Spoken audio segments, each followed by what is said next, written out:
Olá, seja bem-vinda ou bem-vindo ao canal Jardim da Empatia. Hoje eu vou fazer uma resenha sobre o livro A Rosa Branca, de Ying Shou. Na verdade, ele é um livro, ele tem a essência desse livro é o texto da Ying Shou, mas ele também tem diversos outros textos e anexos e artigos, enfim, cartas que complementam a leitura e que foram organizados pela Juliana P. Pérez e Tinka Harshman, são as organizadoras deste material. A história dos estudantes alemães que desafiaram o nazismo, publicado no Brasil pela editora 34.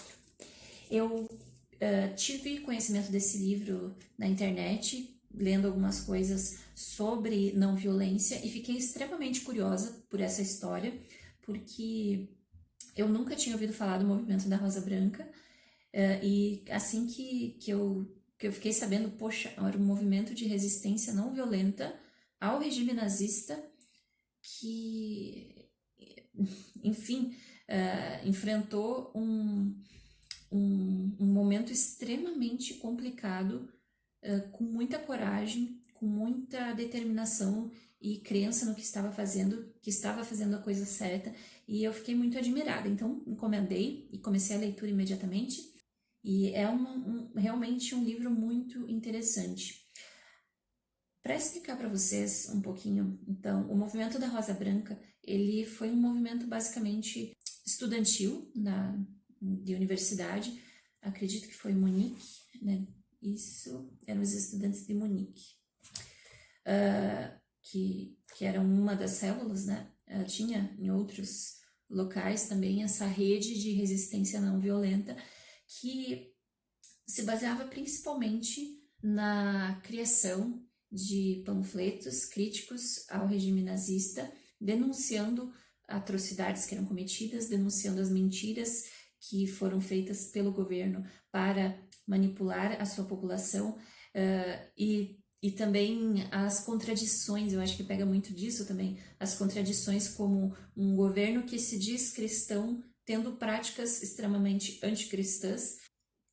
O livro é centrado muito na figura do Hans Shou e da Sophie Shou, que são os irmãos da Ying Shou, que escreveu esse livro. Não se resume apenas a eles, a gente tem também o Alexander Schmorell, o Kurt Huber, que era um professor de filosofia, e outras pessoas que atuaram de uma forma muito corajosa nesse movimento. E eles então se pautavam sobretudo nessa ideia de despertar a consciência do povo alemão para as atrocidades que estavam sendo cometidas e recuperar os valores, a dignidade das pessoas que estavam sendo tratadas como objetos, como peões num tabuleiro, que estavam sendo mandadas para uma guerra sem sentido, uma guerra de opressão, e os alemães estavam sendo enviados para morrer por objetivos sinistros de um grupo.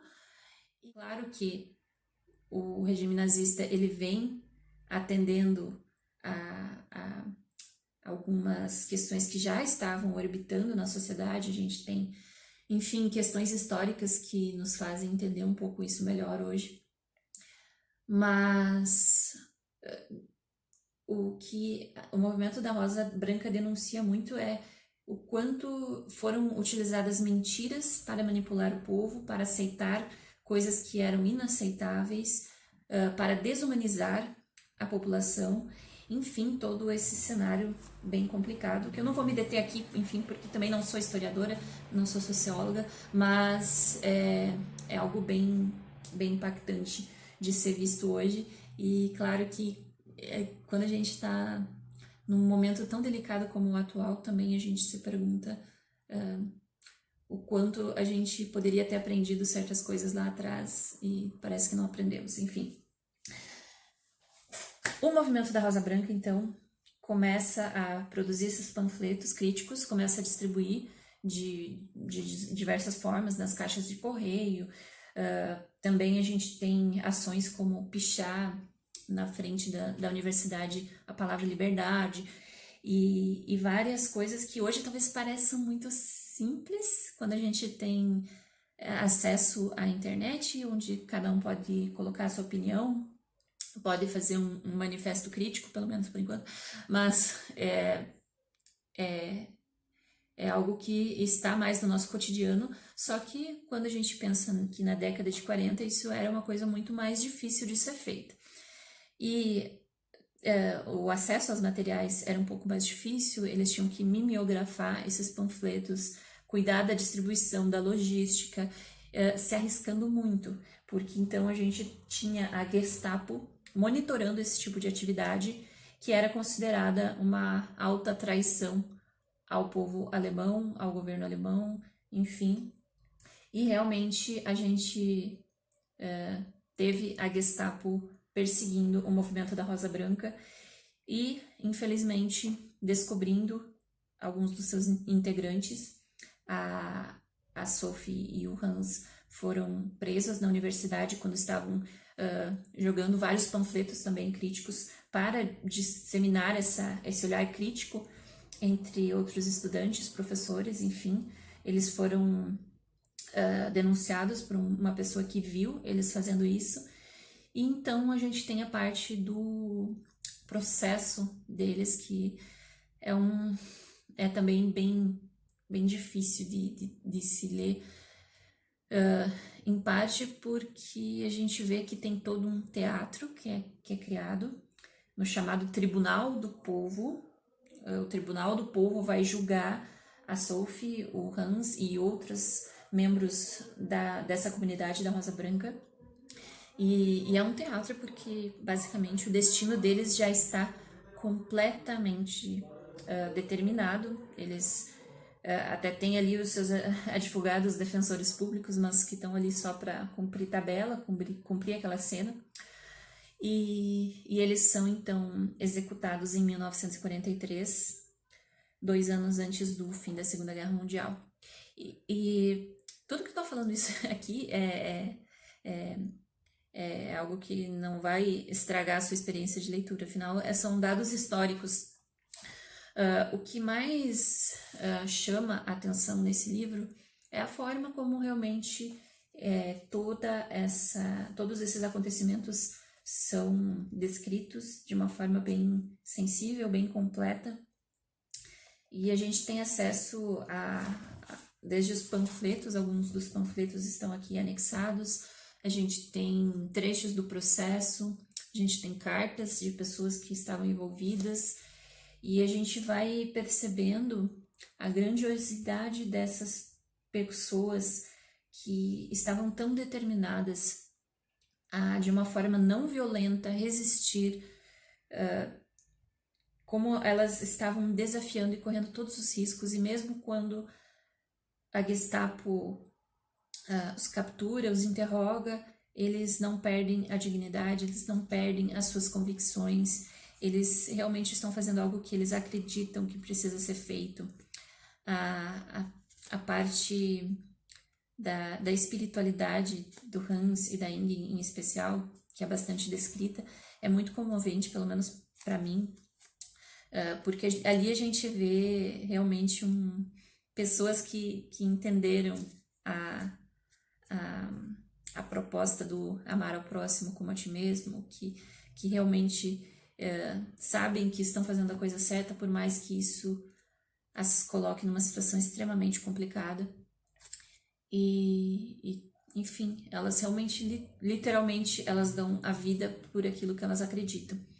E é algo muito comovente, eu me emocionei em vários momentos dessa leitura, e por isso eu acho que ela merece muito mais ser conhecida. Na Alemanha, essa história ela é mais reconhecida do que aqui. Inclusive, há uns dias atrás, eu vi uma notícia de que o governo alemão vai até lançar uma moeda em homenagem a Sophie Scholl, como uma forma de homenagem. E, de certa forma, uma questão de reconhecimento do erro que o Estado alemão cometeu, a injustiça de executar essas pessoas. E acho que é isso.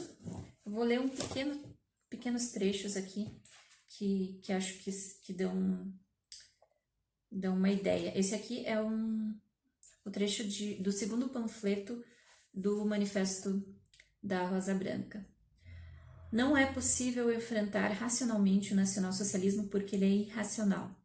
É um equívoco falar de uma visão de mundo nacional-socialista, pois se esta existisse, seria necessário sustentá-la ou combatê-la com meios racionais. A realidade, porém, nos oferece um quadro completamente diferente. Desde o seu primeiro germe, a base desse movimento era ludibriar as pessoas. Desde o início estava apodrecido por dentro e só conseguiu se manter através da mentira contínua.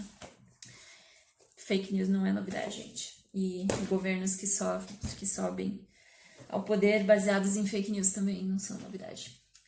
E é muito tocante a mensagem da Rosa Branca, que continua super atual, apesar de ser voltada, enfim, ao contexto alemão. A gente pode ter um aprendizado de uma mensagem que é totalmente universal, que se pauta na não violência, que se pauta na verdade, que se pauta naquilo que é justo. Enfim, essa é a minha recomendação para vocês de hoje e espero que tenham gostado. Vou deixar na descrição o link para quem tenha interesse em adquirir esse livro. E é isso. Beijos e até mais.